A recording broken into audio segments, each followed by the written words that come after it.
It is October. Got a little something special for it. There's a head joke in there. I'm not gonna make it. Yeah. For those who saw yesterday, I did a Sketchbook Gang live show, which Tom got paint on his head, so it ended kind of abruptly. But we were working on that, so that was fun. I went to the Hurshhorn again. We saw Osgemeos. It was really incredible, actually. I'm going to post a bunch of pictures on my website. There's a link in there. I do have to make this clear because I say it every once in a while, but it still happens to some of you. For those who have a way to get in contact with me via text or whatever, I'm not going to answer any text messages if you start trying to text me about the show while I'm recording the show. Like, I'm in airplane mode. Like, I don't get any of that stuff. So it's just interesting sometimes because I'll be in the middle of this and I'll suddenly check my phone after a while and realize that someone has been trying to text message me comments while everything is going on, and I'm like, there is a chat board if you'd like to do that. But yeah, you're just kind of, if it worked the way you wanted it to, it would just interrupt the show. So please don't do that. But Osgemeos, oh my goodness, Osgemeos are these twins from Brazil who became graffiti icons and then later art icons in South America, and then slowly working their way up. And they had so much like little works that it was incredible because I think a lot of people like see artists that are incredible and they never see how the thoughts come together because they don't pick up art books. So they just kind of see like Instagram posts and maybe sometimes with a YouTube video people will be kind of more descriptive about what's going on, but with this specifically, yeah, you have to kind of look and dig deeper into it. So I'm pretty excited. Alec and I had a really good time. We're gonna keep looking to see what other stuff's coming to town and what other cool stuff we can look at, and we might travel a little bit. I still want to do a meetup at some point in time for a big gallery crawl where we all go. So we got to figure that out at one point in time. Probably in the winter, the easiest. Mm-hmm.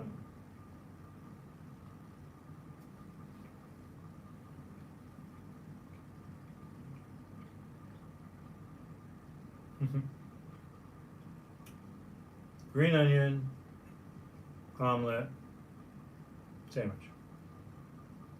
I like eggs. What can I say? This is really good. I've been working on the prints and everything for the show that's coming up in 2 weeks. On the 16th of October, sorry, the 19th of October, on a Saturday.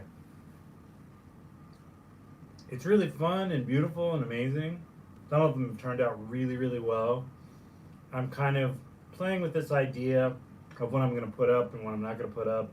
I'm going to use those bins, kind of display things. We've got lots of Halloween decorations. I'll put those up. It's going to be fun, honestly. It's going to be a good time. Sell some work, meet some people, shake some babies.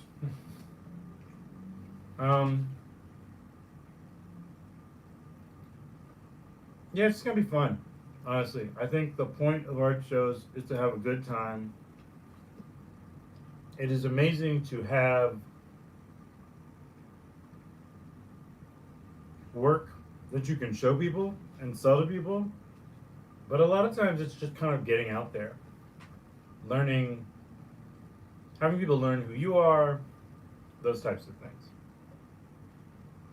I just feel good about it. I feel really happy about it.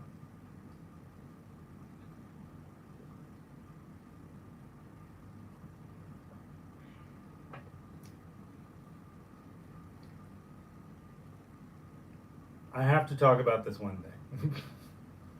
I've been figuring out how I was going to broach it for the last couple hours. There was a guy who is a. There's a guy who's in charge of a company. And in that company, he was criticized because the lack of diversity and inclusion in his company. It's a very common problem. His response was, I don't see color. I just look at talent. And I have to explain this in the simplest form. Like, that is never the answer to say to anything. It doesn't matter where you are on the spectrum of skin tones and etc. I would never lead with the phrase, I don't see color. There's never been anyone in the history of anywhere that has ever said that hasn't looked like an asshole or a racist. And you have to realize, like, there are better ways for you to come about and say the things you would love to say and get the messages across that you want to get across without repeating lines of people who have failed miserably at defending themselves over and over and over again. And I realize there are people out there who are just like, well, you know, and it's like, don't show up for these people. You look like an asshole. That's kind of how that works.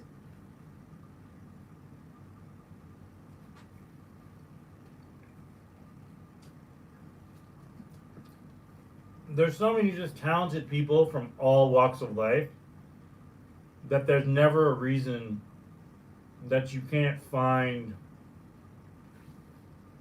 an extreme inclusion of people. And I know there are people out there who are just like, oh, you know, you want to, everybody says that and all these things, and it's like, yeah, but I can guarantee you if you were excluded from it, you would want to be included in it. I know this because I see people all the time who lose their minds when they feel like they're not included. Who are the people who would say, I don't see color? So I need people to be more realistic and kind of accepting of the factor that, like, you can just take criticism. I take criticism all the time from people. I'm a painter. Like, 90% of the time, with all the wonderful comments that you guys shower me with and etc., I still get a lot of, like, random kind of strange comments from people. And you just gotta move on, man. There's nothing can be accomplished by pretending that something that is a problem is not a problem.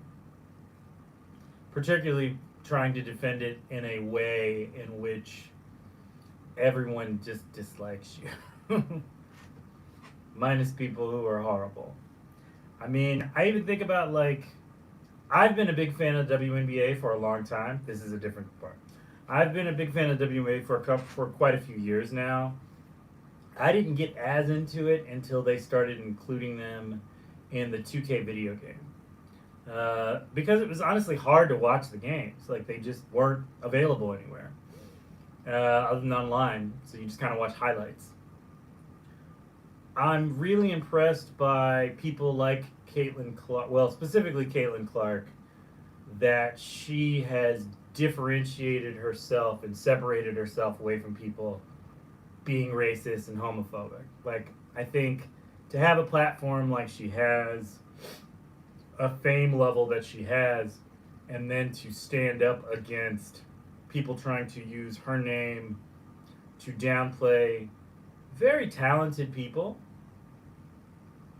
is really commendable. Like, she won Rookie of the Year this year. Well deserved. She's an incredible basketball player.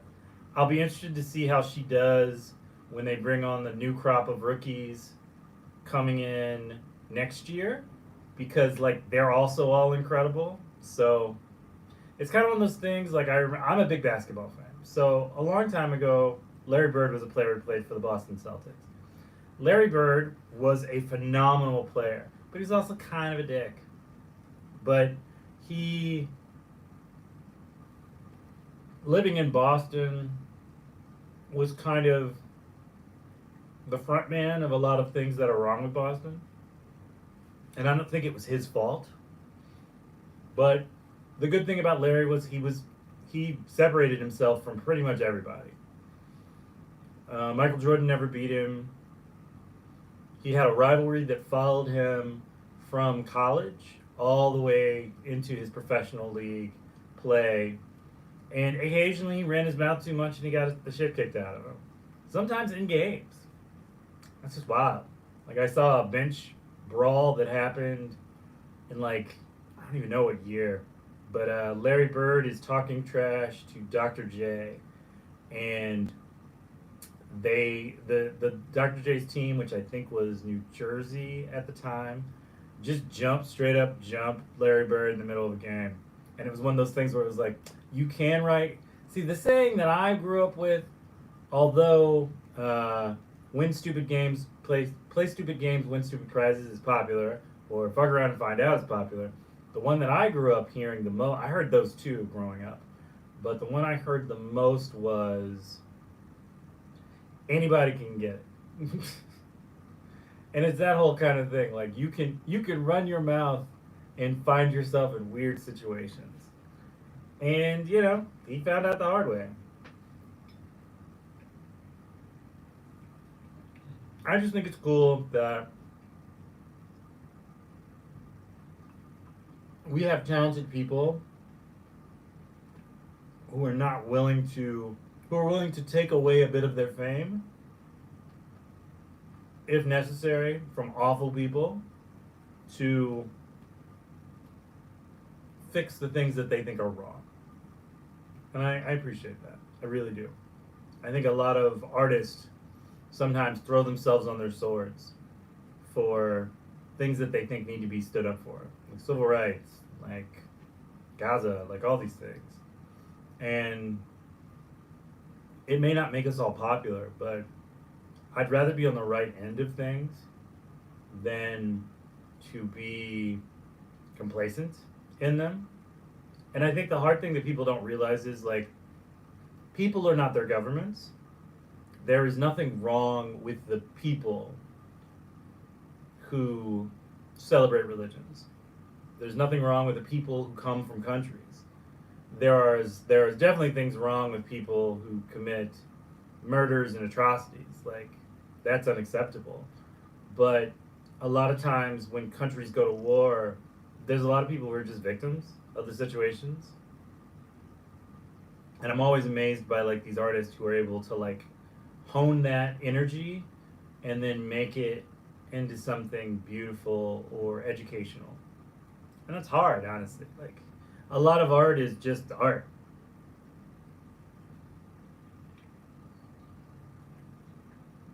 Like, it has no deeper meaning. Not really. Well, we might say it does, but it really doesn't. I think how many times in my life someone has asked me what a painting means. And I've either made up something to appease them, or I've just been honest and let them down and said I have no idea. I just I did it one day, and it was there.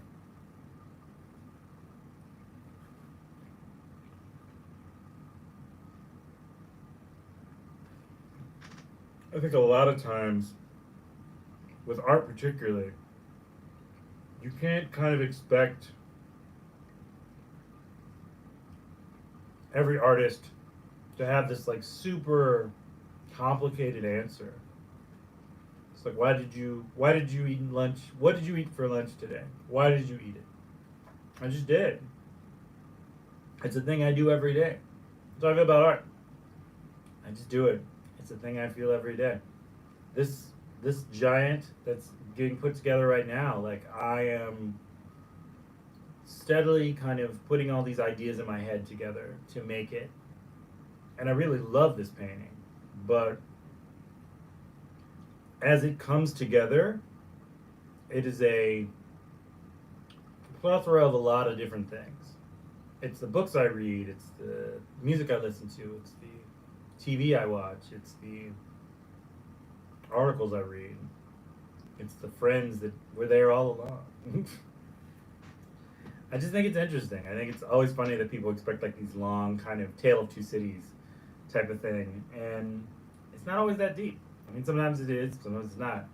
I think with like Osgemeos, when a lot of their work, they explained a lot of it, but some of it was just, they love hip hop, and so it was a large part of their kind of their thing basically, and I felt really good about that. Like I love that. I love that. I love that you took in this idea, this cultural expression, and then you made something with it. And you didn't pretend that you didn't see the color of people. Like I always love that they're very diverse in the types of people that they paint. They're very inclusive. They're very celebratory. I don't know. There's like this thing. They were graffiti artists, so they worked with a lot of people from a lot of different races and backgrounds and stuff because like that was the culture. The culture was a mixture of a lot of people, and that's beautiful. I don't know. To show that in your art is really amazing. I think most people are bad about the idea of showing that they come from a vast cultural explosion of ideas and colors and flavors and tastes.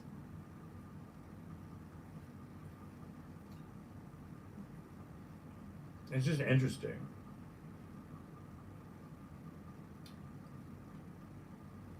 I think there's this really interesting part that I went to the National Portrait Gallery and they had Gordon Parks. Gordon Parks was like a civil rights and Vietnam photographer,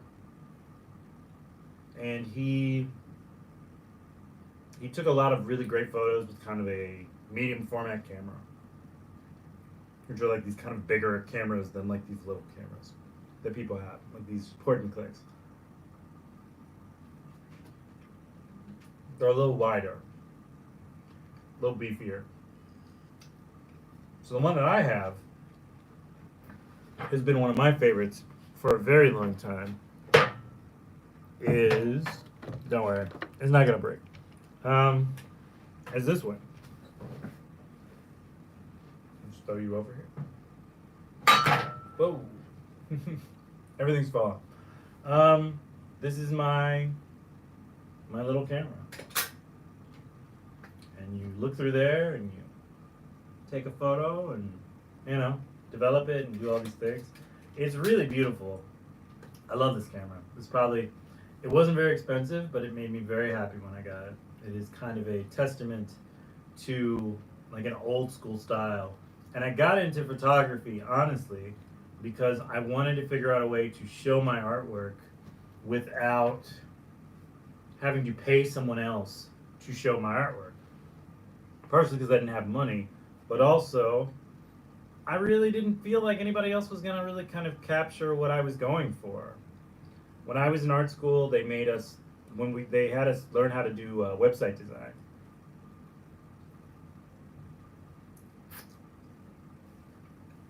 And part of that was you would physically draw out kind of everything first before you tried to do anything digitally. Kind of like pamphlets. A lot of times with pamphlets and stuff, people will draw out or like pin things together so to make kind of an idea, like the skeleton of what it is. When I made my first art book, I kind of just pinned a lot of papers together, and then I used that to just kind of give me an idea of the skeleton of the work that I was trying to do. And I felt really good about it. Like it was just nice. It was really, really nice.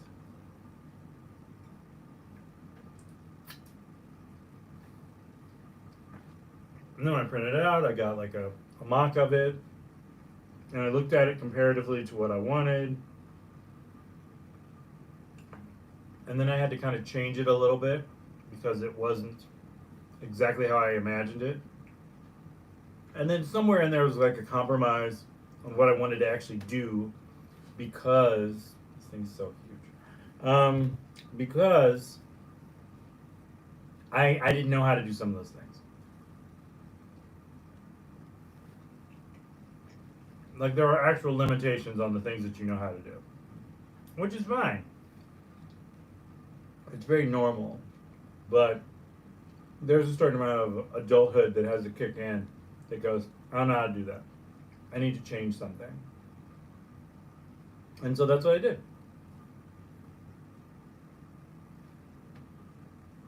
I love that book. That first book was just so amazing. If I can figure out where a copy of my book is, I'll show it to you one day. But in the meantime, not so much. I share a lot of things on the Patreon that we have for all of this. And so it's kind of the inner workings of everything. I've realized that like there are people who really love how the magic is made, so to speak. And for those people, there's stuff out there. There are other people who just, they're not interested, they don't care. And that's fine too. I will not beg strangers to take interest in something they don't care about. There's no purpose. But I do enjoy thoroughly just putting the process together. I love filming like film rolls and developing them and then seeing what comes out of them. It's very important to me.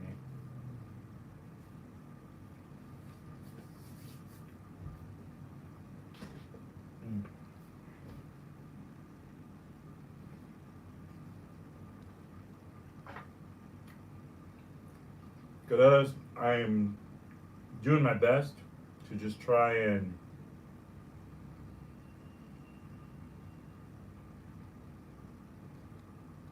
give into the secretive parts of me so that people see those. The next art video tomorrow comes out and it basically tracks the majority of what we saw on Sunday with Osgemeos, but also how it hit us, you know? I think there's a lot to be said about like learning how people come together, how ideas kind of flesh out, how sketchbooks work, etc.